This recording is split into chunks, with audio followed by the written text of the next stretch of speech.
Welcome to Mountain Vista Unitarian Universalist Congregation on this sunny, hot Tucson summer day.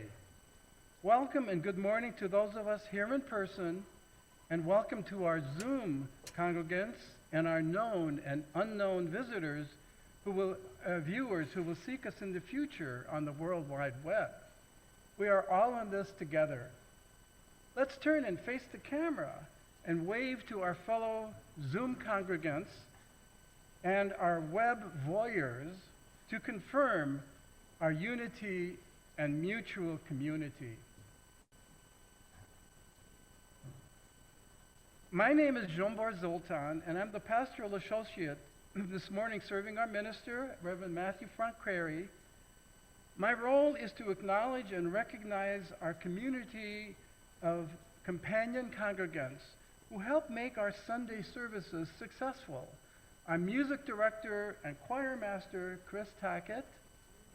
Our audiovisual team, Todd McMealy, Alex Stuckey, and Lee McMealy. Our camera operator, Vince Sinsky. Our Zoom host, Robin Bousel. Our greeter team, welcoming new and returning visitors, Tay. Our engagement coordinator, always encouraging us, Catalina Hall, Mary Nell Hoover, and Elena Wyatt are with our children. Our fellowship host, providing coffee and refreshments for the social hour after our service, Elizabeth Van Horn, along with Ingrid Rahim, and the volunteers who help to clean up afterwards, and Harvey Balapole for uploading our recorded services to YouTube and let us be available to the world. Thank you all for your contributions.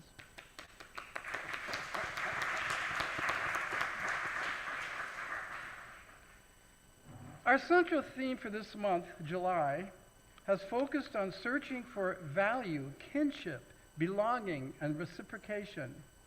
Reverend Matthew has been a master weaver, creating a beautifully expressed, fantastic tapestry by using the weft of arcane cryptids such as the jackalope, the Loch Ness Monster, and last week, Bigfoot, to symbolically integrate with the warp of social and community experiences out of which emerge our values, our bonds of relatedness, our sense of belonging, and in ever greater circles of communities, and finally showing us how the mysterious cryptids help explain the emergence of reciprocity in relationships, leading to our sense of equality and justice. The vivid cloth that Reverend Matthew has woven is priceless in its deeper meanings, its understandings, and the evocation of mutual love. Today, Reverend Matthew will reveal his next cryptid, UFOs, unidentified flying objects, mystical vehicles that many say they have seen and has yet to be unequivocally and unambiguously proven to exist, and tying or integrating that with our search for belonging. One role that pastoral associates perform is to create the introductory welcoming statements opening our service. We're totally independent in what we can say, and sometimes we even surprise Reverend Matthew with what we come up with. Also, we rarely know ahead of time what we know what Reverend Matthews may want to say in his homily and how we will integrate our monthly theme with the specific topic Reverend Matthew will present to the congregation on any given Sunday. I say all this because I want to share a few of my own brief thoughts about UFOs. The UFOs themselves are not the most important aspect of the many claimed sightings. Instead, it's thinking about and the recognition of the beings piloting those unidentified objects, non-human aliens. Along with the oft-reported sightings of UFOs, quite a few people claim to have been abducted by aliens and transported up to their ships. And then there's the nonsense that there exists real remains of aliens such as an Area 51 near Roswell, New Mexico. All of this is wrapped in fear and danger. To me, UFOs are about human relationships. The fear of UFOs reflects the fear of us humans with respect to other humans whom we don't know. We know how divisive and antagonistic humans have been and still are to one another, from neighborhoods to nations. And our long history of violent conflict shows no sign of abatement, and there still seems no solution to how to mitigate this dilemma. I and many others hope for a non-human alien to visit and make this first contact event to be what finally unifies humanity. Unfortunately, the underlying assumption of this wish is that any non-human alien is most likely to be a threat and an enemy to all of us collectively. The possibility of an outer space visitor bringing benevolence and being peaceful to humanity is rarely considered and mostly written off as not possible. I recently watched again the sci-fi movie The Day the Earth Stood Still, both the original 1951 version and the 2007 version. The offer of that alien being, and very human looking, to peacefully become acquainted with one another, the outer space visitor and us fellow human beings, is rejected by humanity. In preparation for my welcoming statement for this morning, to perhaps find an example of a benign outer space alien-human encounter, I also rewatched E.T., the Extraterrestrial, because it was supposed to be about a positive alien encounter leading to a friendly relationship. But that film was based on the innocence and trust of children, and the adults were not kind to the non-human E.T., and the underlying fear and antagonism of the adult humans was palpable. I bring this all up to reflect that for me, UFOs and their inhabitants represent a mirror to our own human soul. And that reflection in that mirror back to us is dark. I look forward to seeing how Reverend Matthew will perform his magic and weave this cryptid me too. to show us the positive, uplifting search for belonging. Ultimately, aliens and humans will find themselves belonging together to the same universe or shared metaverse. In a couple of days, my wife Pi and I will do our annual pilgrimage to Stratford, Ontario, Canada, where we will enjoy the highest level of theater and drama. 10 plays in 5 days, 2 a day. We've been doing this for 12 years straight. What I really admire is that the Stratford Shakespeare Festival has been doing what they have been doing before every performance begins. An announcer acknowledges the indigenous people who had cared for each other around Stratford, Ontario, before the current governance structure arrived. I am delighted that our Mountain Vista UU Church community has also taken on this sacred acknowledgement. Here in the Sonoran Desert, unceded lands of indigenous people, we are seeking relationships with the Odam and the Yaqui in our effort to fulfill our covenant that with love as our guide, we seek to create belonging among all those who call this place home. We will now light our chalice.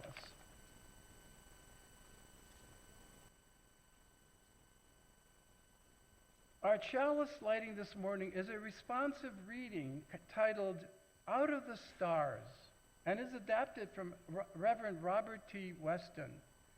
Please join me in this responsive reading. I will read the words at the top of the screen, and you respond by reading the words on the bottom. Out of the stars in their flight, out of the dust of eternity, here we have come, stardust and sunlight, mingling through time and space. Out of the stars have we come, up from time, out of the stars have we come. Mystery hidden in mystery, back through all time. Mystery rising from rocks in the storm and sea. Out of the stars, rising from rocks and sea, kindled by sunlight on earth, arose life. Ponder this thing in your heart. Flip up from the sea, life up from the sea, eyes to behold, throats to sing, mates to love. Life up from the sea, warmed by sun, washed by rain, life from within, giving birth, rose to love. This is the marvel of space. Out of the stars swung the earth. Life upon earth rose to love. This is the marvel of life, rising to see and to know. Out of your heart cry and wonder, sing that we live. I invite you to rise in body or in spirit and join your voices together. What? Oh, you saw something? Yeah, just call that out if you see anything else as the service goes on. Please rise in body or in spirit to join your voices in number 203, All Creatures of the Earth and Sky.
I invite you now to a time of contemplation, of considering and pondering what's with all these cryptids. When I was a kid, I didn't get to eat sugary breakfast cereals. Thank you, the sympathy. It's not that my family were particularly health conscious or even attentive to that nutritional information, but my grandfather was a dentist. I blame him. And so never tasting what I heard was an amazing, super sweet, and magically delicious, I became obsessed with them. I can clearly recall the grocery aisle, the Lucky's, Broadway, and Swan, with the beautifully colored boxes, row after row after row. They all claim to be great. The breakfast of champions, even staying crunchy in milk. My favorite was always kid-tested, mother-approved. Rows and rows of what I desired, but I could never have. I will go ahead and say it. Yes, I was cuckoo for Cocoa Puffs. And I have my grandfather to thank. Now, today, as a parent, as someone who does read that nutritional information on the box, I get it. On average, breakfast cereals have 2 tablespoons of sugar per serving. It's hidden because they use different types of sugars, and so they only report 1 at a time. And the dry, it usually amounts to about half the dry weight of a children's cereal. That's a lot of sugar for a young, growing body, and we're not even talking about artificial colors. Impact on a child's bone and muscle and mental growth, and on your teeth was great. So thank you, Grandpa. From the design on the boxes to the writing of the slogans and the jingles, and of course, selecting of the mascots, there's a lot of time and energy and money put into marketing. It might be obvious, but advertising and marketing design uses familiar colors and shapes and sounds and words to signal to kids, this is something you want. But the mascots are a little different. They're used because they offer something that we need. Mascots offer us relationship and meaning. In 1959, the first mascot bounced into our attention, Trix the rabbit. The cereal's slogan is, "Silly rabbit, tricks are for kids." And it was a direct appeal to children who wanted the sugary product but were being prevented by adults. But the slogan doesn't work on its own. It can't. It needs that cute, simply drawn, plain rabbit to connect with kid consumers. Trix the rabbit is the child who wants something that they can't have. Silly rabbit, tricks are for kids. The rabbit mascot is necessary to seal the deal and giving something to relate to and share meaning with. And similarly, mascots are employed to sell us a great many things. From the very first mascot in American advertising, which was the Michelin Man, mascots connect us meaningfully to foodstuffs and products, to companies and sports teams. Now, of course, I've chosen not to add the appropriative mascots, which represent other cultures, or vile mascots, which dehumanize people and express cultural prejudices. Yet we know they exist. Regardless of their form, mascots work well to sell a product because they draw upon that age-old human need to belong to something outside ourselves. In European exploration and colonization, back when the edge of the map meant here there be dragons, the landscape was crowded with unidentified fantastic oddities, or UFOs, if you will. These UFOs of yore were recorded and reported as historical facts. Far less intentional than modern marketing, these ancient UFOs were still the means and method for human beings longing to connect and make meaning. They bridged the span between reality and fantasy, experience and imagination, the secular world and the world of faith. And all of that brings us to cryptids. As Rachel Quinley states in her charming book, Cryptids, Creatures, and Critters, the term cryptid became popular in the 1990s and is defined as, quote, a creature whose existence or survival is disputed or unsubstantiated. She continues, cryptids do not include creatures that derive from Native American beliefs that may have been absorbed due to their lack of education or willing acceptance to misrepresent their origins. Cryptids are distant cousins of those ancient, unidentified, fantastic oddities. They're a close kin to mascots. They were brought to America by migrants. Those unidentified fantastic oddities were then renewed and revised in a mix of culture, of shifting times. And so they continue to speak to our longing to belong. Each cryptid that we've been exploring this month, the jackalope, the Loch Ness Monster, Bigfoot, and today extraterrestrials, beings from other planets, modern UFOs, each bring with them a message and a method to belong. Belonging through play, intentionally putting joy back into the world. Belonging through kinship, that lineage of meaning and value that runs in and through us. And through reciprocation, taking only what you need and giving all that you can. They're kind of like a magical coin with two sides, one side representing our longing to connect beyond ourselves, and the other side, the very means for connecting, to make connections real. Think of that. Cryptids are kind of like Lucky Charms, snapping, crackling, and popping up when least expected. In these unprecedented times, when we feel like we're headed off the map into the dangerous unknown, here there be dragons. We have companions. And they give us not certainty, which we may want, but they give us what we need, the means of rediscovering where we belong.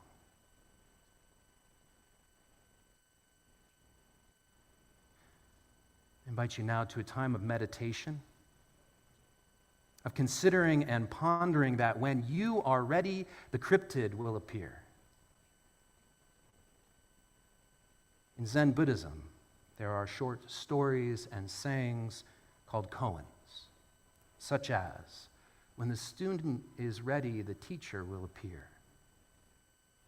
Koans are meant to impart the Buddha's wisdom of awakening to this moment, living spontaneously, being liberated right here, right now. The Buddha was one of the first woke people that we know of.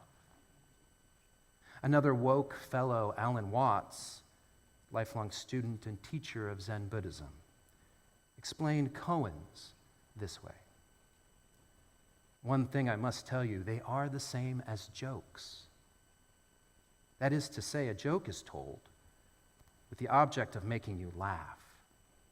And laughter is not an intellectual thing, but an emotional reaction.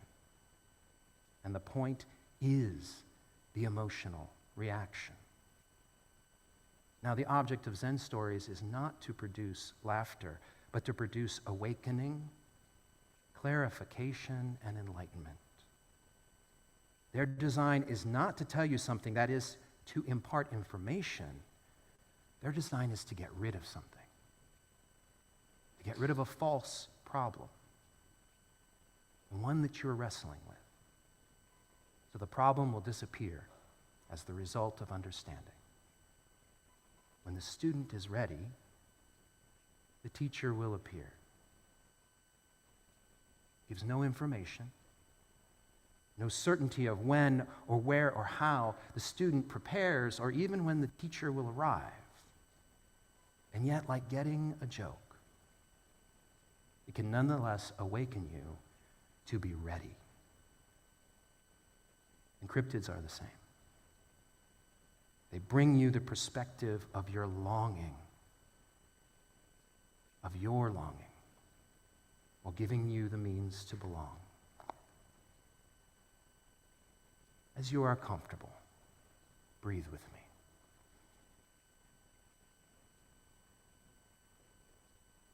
In your breath, feel your dignity, wherever and whenever you are right now.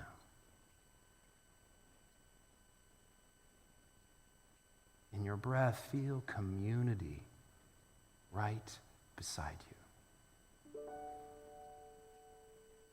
In your breath, feel your ancestry behind you and before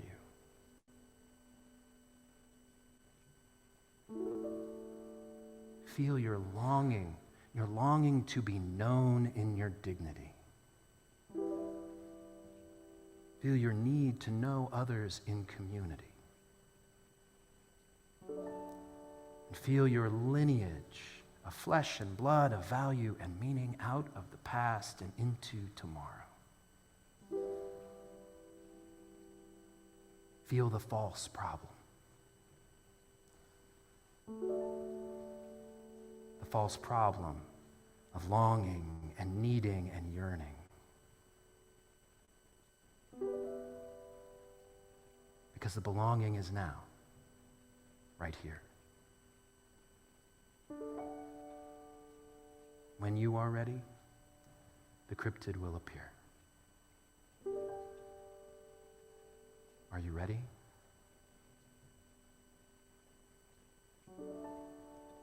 Are you ready?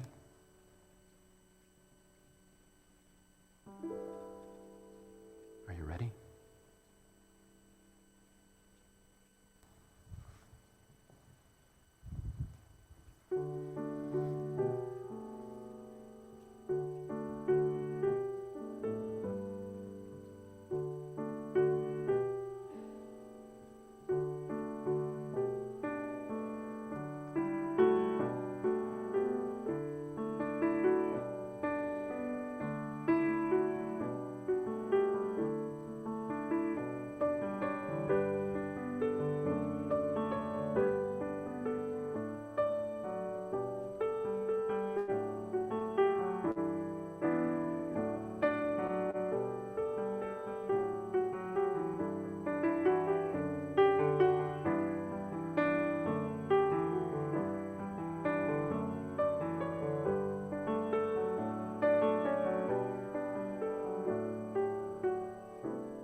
Love is a Choice by the Episcopal priest, Reverend Dr. Carter Haywood. This reading comes from We Pledge Our Hearts, a treasury of poems, quotations, and readings to celebrate love and marriage. It was published in 2006. We are not automatic lovers of self, others, world, or God. Love does not just happen. We are not love machines, puppets on the string of a deity called love. Love is a choice, not simply or necessarily a rational choice, but rather a willingness to be present to others without pretense or guile. Love is a conversation to humanity, a willingness to participate with others in the healing of a broken world and broken lives. Love is a choice to experience life as a member of the human family, a partner in the dance of life, rather than as an alien in the world or as a deity above the world, aloof and apart from human flesh.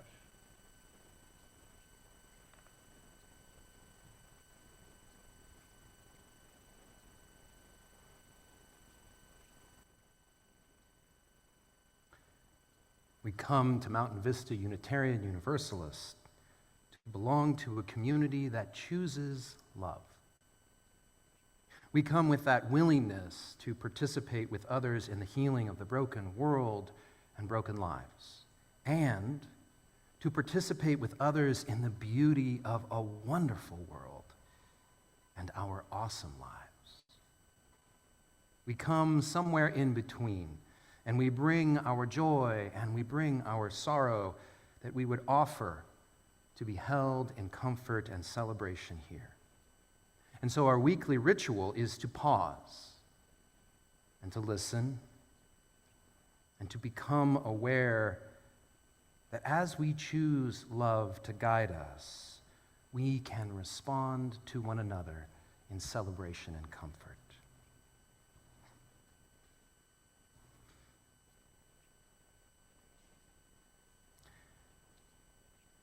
And Cheryl's joining us. Would you please pour out the water that we've collected from Sonoran skies, from our homes, our travels? It is a little murky at times, but it symbolizes our belonging. And then we drop in joys and sorrows as stones.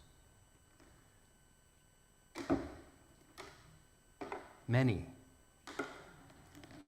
We often report them, but today we have no actual verbal report. Instead, we have the recognition that among us, there are joys that lift us,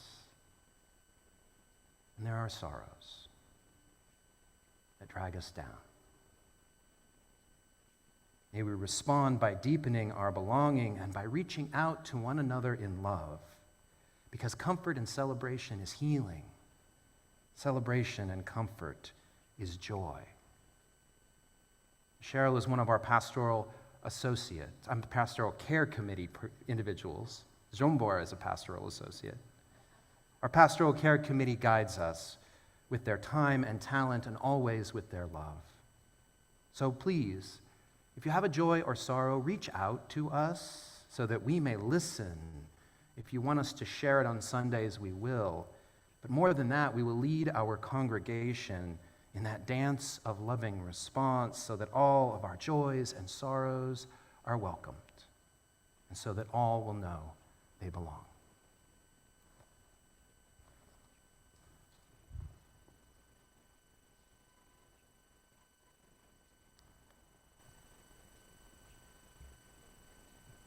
My birth story.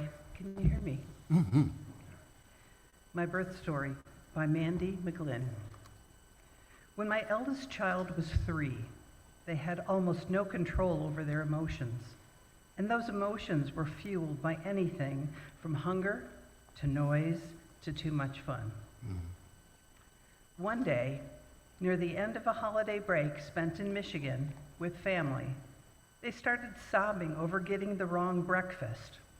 And within minutes, during which their dad and I tried to calm and soothe them, they were insisting to us that we were not their real parents, that their real parents had been abducted by aliens, and the aliens had replaced those parents with us, cruel replicas.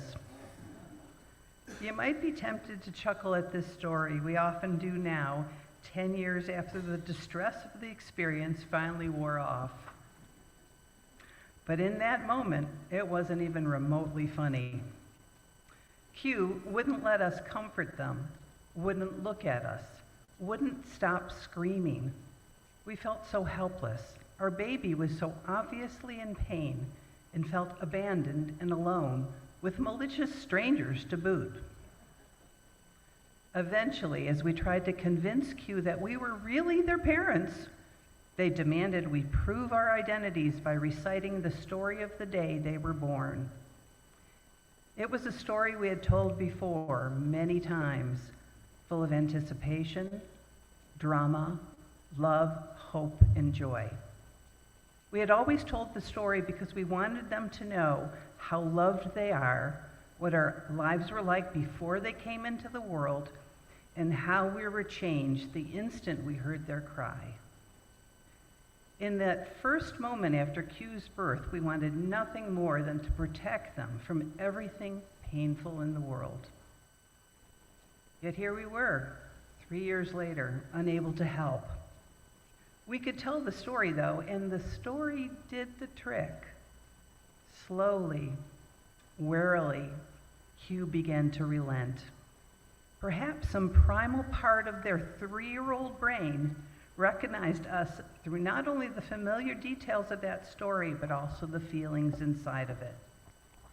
All of our efforts that morning at kindness, tenderness, and compassion had failed. But at the heart of that well-worn story, our love finally got through. A prayer. Mother Goddess, tell me the story of my birth and help me understand how you were changed the day I entered the world. Help me know love deep in my bones.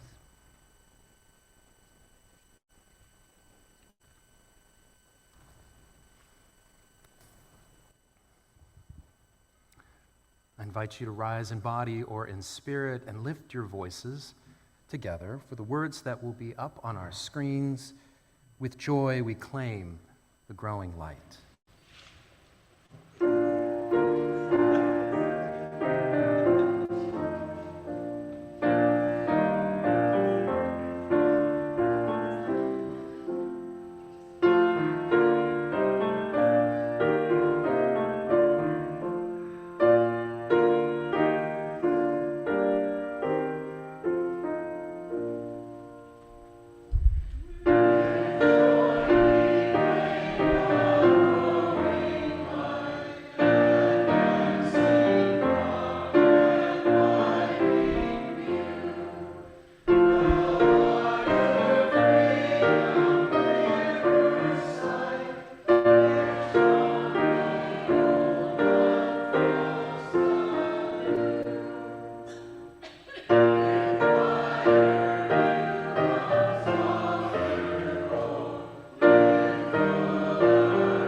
Please be seated.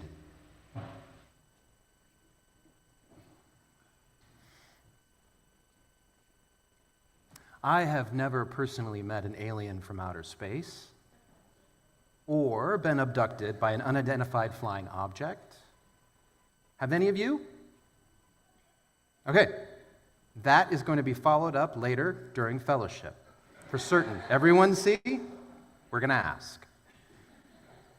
And while it's not actually happened to me, I've met someone who has been beamed up. Back in 1997, Stephanie and I went to MIT to hear Michael Shermer, the editor of Skeptic magazine, a critical thinker and professional debunker of bunk science. He was smiling and very gracious when he welcomed us at the door of that small lecture hall. But to our collective surprise, he began, "On Monday, August 8th, 1983, I was abducted by aliens." Now that was more like an episode of The X-Files than a lecture on the critical importance of rational thinking. "It was late at night," he continued. "I was traveling along a lone rural highway, approaching the town of Hagler, Nebraska, when a large, bright craft with bright lights hovered alongside me and forced me to stop. Alien creatures got out and cajoled me to enter their vehicle. I do not remember what happened inside, but when I found myself traveling back down the road, I had lost 90 minutes of time. I will never forget the experience." And he paused. And he smiled at his own memories, and then he unpacked them for us. For many years, I competed as a professional ultra-marathon bicycle racer, primarily focusing on the 3,000-mile nonstop transcontinental race across America. Nonstop means racers go long stretches without sleep, riding an average of 22 out of every 24 hours. And he paused again to make his meaning very clear. It's a rolling experiment on stress, sleep deprivation, and mental breakdown. Extreme sleep deprivation breaks down the wall between fantasy and reality. And during that race, at about 3 a.m., he slipped into some sort of altered state of consciousness and became convinced that his entire support crew were aliens from another planet. Now, they would later tell him that despite doing all they could to care for him, getting him some rest, food, and fixing his bicycle, he believed they were sinister beings from another galaxy and not at all benevolent. And that split between the sinister and the benevolent is pretty common fare for modern stories about aliens from other worlds.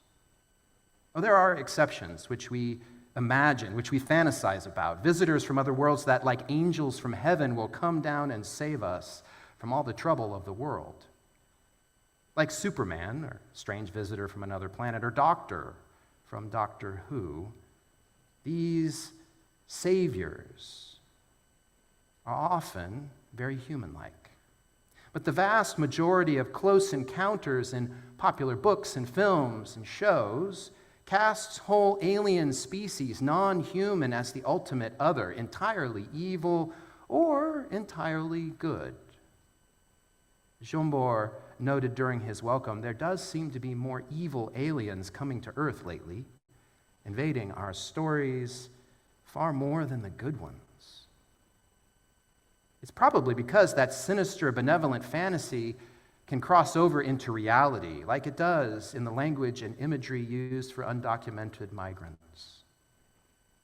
Naming people illegal aliens casts them as sinister invaders, not to be trusted, even when all the evidence points to the contrary. It makes easy rhetoric to dehumanize and demonize them.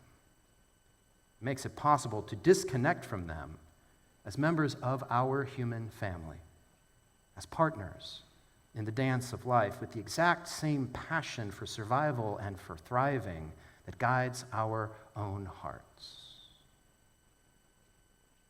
And sadly, this tendency to alienate people as having misguided motivation is all too common in our world today. I mean, have you recently tried to help someone and been met with suspicion and fear and hate? And certainly it's a daily experience for those in our dominant white culture who are othered, individuals who are only perceived through the lens of historic privilege and prejudice, who are dehumanized and feared with suspicion for just walking down the street. We know. We know. But it's more and more the norm for relationships that involve political values and social issues to be ripe with suspicion. I've met people of political persuasions who hold very different values than mine, who assert that despite all of my actions to help them to survive and thrive, that my intention and motivation is dubious at best. I once played the "but I'm a minister" card, only to have a neighbor respond, "Are you a minister of fear?" Yeah, that really doesn't make a lot of sense. But it was a clue, at least to me, to what's going on. There's a lot of distrust. There's a lot of fear in our world today. So much so that even when people act benevolently, they get questioned about their motivations. And somehow that feels like the right response. Now, I'm not suggesting that we shouldn't be skeptical. I mean, with things like the amount of time and money invested in manipulating children to buy cereal, we should be skeptical about all kinds of things. We should think critically about what's going on behind the scenes. But skepticism leads to understanding. It allows us to share our concerns and our fears, and that builds trust. But if we question only with our anxieties and our concerns and our fears, then we destroy the opportunity to belong. We destroy the opportunity to belong. It's kind of like what the Simpsons learned back on October 25th, 1990, in that twisted Twilight Zone way after they're being abducted by aliens from another world.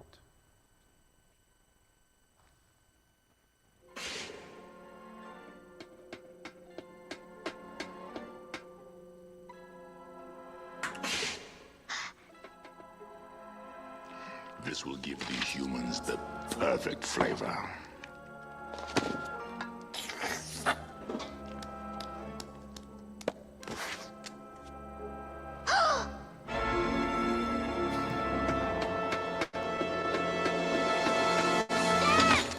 Don't you see what's happening here? They're fattening us up so they can eat us. Oh, come on, You Lisa.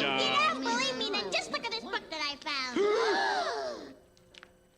Oh, she's right. Humans, you have stopped eating. Listen, you big, stupid space creature. Nobody, but nobody eats the Simpsons. I beg your pardon. Don't play dumb with me. We found your book. You mean this? It's a harmless cookbook. It's just a little dusty. Oh. Wait a minute. Aha! Wait, there's still more space dust on here. Let me get this straight. You thought... They thought we were going to eat them. Good God. Is this some kind of joke? No, they're serious. Well, why were you trying to make us eat all the time? Make you eat? We merely provided a sumptuous banquet. And frankly, you people made pigs of yourselves. I slaved in the kitchen for days for you people, and Well, if you wanted to make Serac the Preparer cry, mission accomplished. you aren't the only beings who have emotions, you know.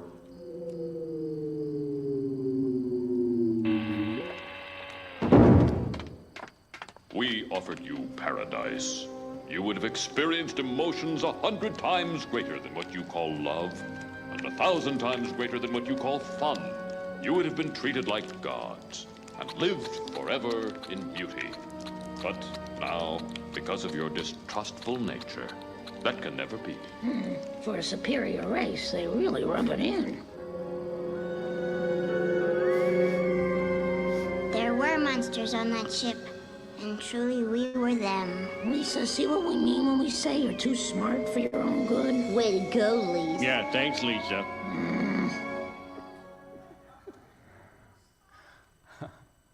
Sorry, I really get a kick out of that.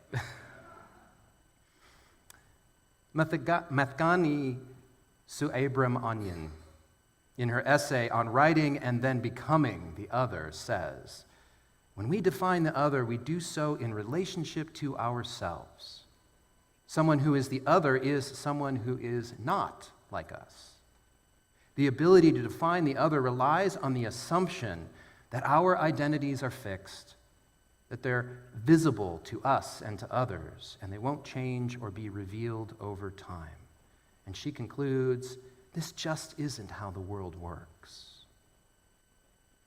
The Simpsons' distrust to those beings from Rigel 7, well, they assume that they're evil because, despite all of their kind actions, they look different. They look like monsters, so they must be monsters. But outward appearances, and even holding inward different values, that never defines who we are. Our actions do. Our actions define us. There were monsters on that ship, and truly, we were them. Thankfully, blessedly, our congregation, inspired by our Unitarian Universalist values, has chosen to act in another way altogether. You see, our congregation's covenant begins with love as our guide. We covenant to welcome the stranger. To welcome the stranger. We've chosen to welcome those who are different from us, who look and believe differently from us, from those of us who are already here. And it's not always clear how we are supposed to go about doing that, and so we've just chosen love to be our guide. That means that despite differences, love guides us not to others, not to alienate them, but to openly share in belonging. We won't be able to welcome the stranger into our secular community with the same level of fun that the Rigelians did. We can't offer you thousands times what fun means. But we do offer belonging through play, in mahjong, in Dungeons and Dragons games, in playing music and singing in the choir, and going to see movies together. We intentionally bring joy back into the world through choya chow dinners at folks' homes, our men's and our women's groups, and our caring heart circles. We welcome the stranger into belonging through kinship, sharing our legacy of people and place and programs, as we honor our past with our annual Founders Day, as we name our kitchen Claire's Kitchen, which reaches back into the very beginning of this congregation. And we create a future with dynamic programming for families and children of all ages when we make gingerbread houses together, decorate tables and give away candy for Halloween, or we make cards on Valentine's Day to send to one another throughout the year. We belong through reciprocation, each person taking only what they need and everyone giving back all that they can. That's our foundation of shared ministry, of receiving celebration and comfort and giving our time and our talent and treasure in stewardship. With love as our guide, we belong. And when we do that in love, it's amplified for each and every person who shares it. And so by my count, we have over 200 active participants in our congregation. We have our members and our friends, our guests, our children. And so we totally beat those visitors from Rigel 7. We totally do, because we offer love well more than their measly 100 times. Now, you may already know all of that. In fact, you may have more examples I've not named. It's okay. Don't have to tell me following the service what I missed. But why am I telling you all of this? Well, one of the things I've learned from Tom Bunch during my 2 years with you is always, always name what you do well. Thank you, Tom. He's in with our kids this morning. And I've told you all of this, and I focused on a month of cryptids to remind you of how it is we make belonging, so I can tell you this. There's pain, and there is trauma in our world. There is fear. There's distrust. There is othering and alienation. You know it. I know it. We know. And we could choose to bring it in here. Some will. And some do. We know. And yet, strange as it may sound, we welcome that. We welcome the anxiety. We welcome the fear. We welcome the concern. Because our belonging in love is greater. 100 times, 1,000 times greater. Ours is a belonging that includes all beings, not just here on planet Earth. It was Carl Sagan who told us of the billions and billions and billions of stars. Mathematically, there is other life on other planets.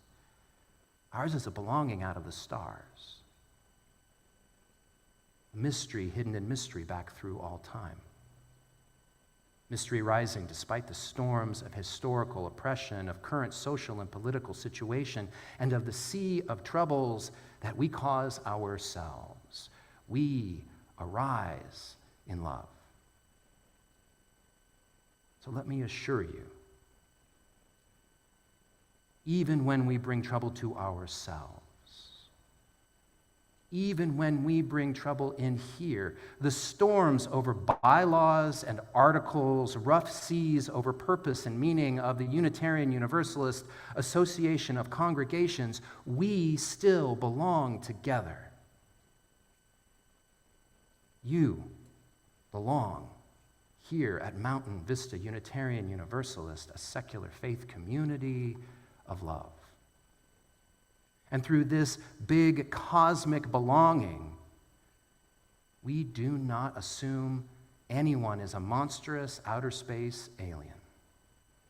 And neither are they otherworldly, benevolent angels.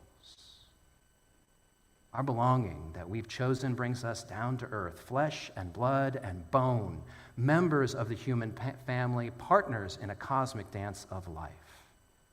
Our long-held catchphrase, "We need not think alike to love alike," applies right here like a Zen koan. We need not think alike to love alike. It doesn't offer us any certainty, even though we may want certainty all day long, but it directs us to act through the love that we all need. And so we do. We act in love, bringing joy into the world purposefully and intentionally. We act in love, remembering the past and beginning a better future. In love, we take only what we need and we give back everything that we can. And into this belonging, we engage and we love and we transform the world. Imagine that.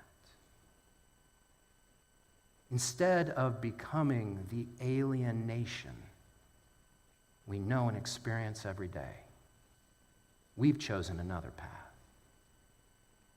Play, kinship, reciprocation, belonging, guided by love. And so may we commit and recommit ourselves to this path as the many, varied, different, beautiful, flawed people of this secular faith community, as I have been taught. Amen, aho. May we choose it to be.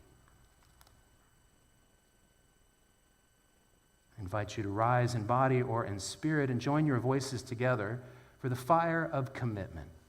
And I think when you shout out the fire of commitment, it always sounds best.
I said that we have a weaver that can tie things tremendously together, and the tapestry is now brighter than ever. So I'm going to provide some announcements. As you leave our sanctuary to share the refreshments and fellowship, you will see a wooden bowl and woven basket. The wooden bowl is for your financial support of our congregation. The woven basket is for our monthly justice partner. This month, we partnered with an organization called UU the Vote, a program of the Side of Love campaign. UU the Vote is active in Arizona right now. They are supporting efforts to get reproductive justice on the ballot and to turn out as many voters as possible in support of our democracy. All your gifts are gratefully received. Next. The Humane Society Project, active since July 5th through August 11th. Our UU kids are flexing their muscle at making a difference in the lives of the animals at the Humane Society. As they lead us, we are collecting supplies and money to take to the shelter to make the animals stay there easier. We hope you will help. The list of drop-offs are in the Covenant Hall, our foyer. MVU Engagement Survey. We have an online poll currently running to assist Tay, our engagement coordinator, in getting to know MVUU better. A big thanks to the 21 people who have responded already. From founding members to first-time guests, you are helping Tay view MVUU from your collective perspective. Check recent and future newsletters for the link to join in and make our engagements grow. MVUU showing up. On August 11th, following the service, we will be holding a hybrid training for safety at rallies, protests, parades, and marches.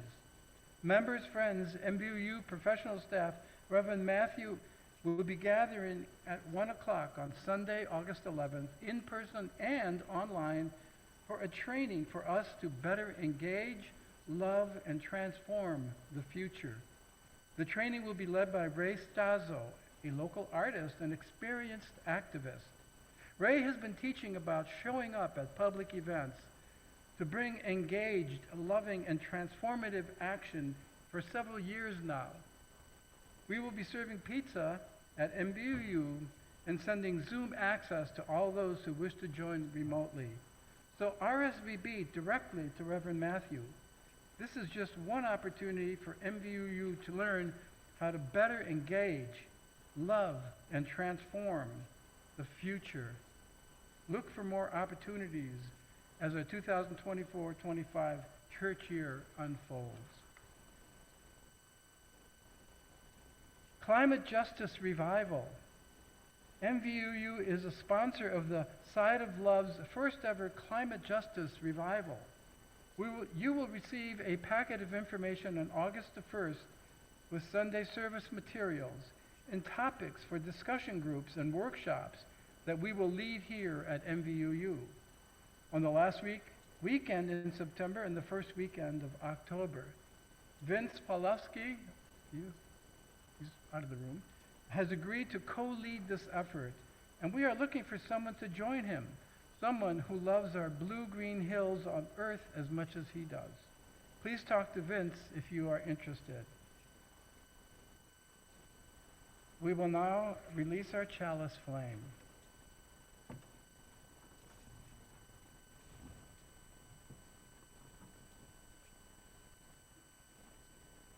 The words for the releasing of the flame of our chalice were created by Emily Richards, who refers to herself as she, her, and hers, she's the director of religious exploration at the First Unitarian Society in Ithaca, New York. Please take a moment to become present, to pause, and to notice how you are in this moment. Our Sunday service is at an end, and our work has just begun. The work of holding one another and this community in love. The work of trusting that we are on the right path.